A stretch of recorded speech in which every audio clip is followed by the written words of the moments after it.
Good evening বন্ধুরা। তো সবাই কি করছো? তো দেখো আমি এর মধ্যে রেডি হয়ে গেছি, আমি সোনা দুজনা রেডি হয়ে গেছি, তার কারণ সোনাকে নিয়ে যাবো আজকে হচ্ছে পার্কে।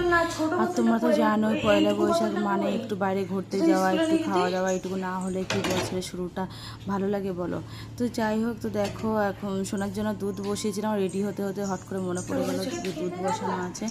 তো সেই জন্য দৌড়ে দৌড়িয়ে আসলাম, এসে দুধটাকে বন্ধ করলাম, করার পরে দেখো এদিকে আমি রেডি মানে রেডি হচ্ছে, এখনও রেডি কমপ্লিট হয়নি। এদিকে দেখো সোনা রেডি হয়েছে, সোনাকে বললাম এক বোতল জল ভরে নে, তখন বাইরে প্রচণ্ড গরম।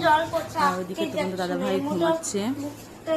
তো আমি রেডি হয়ে তারপরে ওদেরকে ডেকে তুলবো, ওকে ডেকে তুলবো। তো যাই হোক, তারপরে তো চলো। আর এদিকে দেখো আমার একটাই সমস্যা হচ্ছে, সেটা হচ্ছে আমি এত কষ্ট করে নিজের ওজন কমিয়ে ফেলেছি, প্রায় অনেকটাই ওজন কমে গেছে, কিন্তু আমার পেটটা কিছুতেই কমছে না। তো জানি না কি সমস্যা হচ্ছে, এই দিন দিয়েছি পেটে প্রচুর প্রবলেম হচ্ছে, কিছু অনিয়ম হলেই মানে গ্যাস হয়ে যাচ্ছে, খুবই কষ্ট হচ্ছে শরীরে। তো যাই হোক, তো দেখো তোমাদেরকে আর একটা কথা বলি, আমার এই জামাটা কেমন লাগছে অবশ্যই কমেন্ট করে জানাবে কিন্তু। তো চলো আর বেশি কথা না বলে, আর সত্যি কথা বলতে এত গরম, আজ পয়লা বৈশাখের দিন, না হলে বোধহয় আমি বেরোতাম না। এই নতুন জামা কাপড় পরে সাজুগুজি করে গুছিয়ে গাছিয়ে বেরোতে যে কতটা কষ্ট হয়।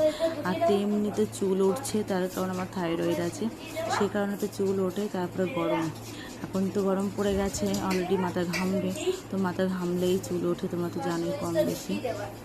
তো চলো, অনেক গল্প হয়ে গেল, অনেক কথা তোমার সাথে শেয়ার করে দিলাম। আর এই যে আমার এই পেটটা, এই জন্য মানে আমি কোনো ড্রেস পরতে পারছি না, কোনো কিছুই করতে পারছি না, এত কষ্ট করে কমছে না।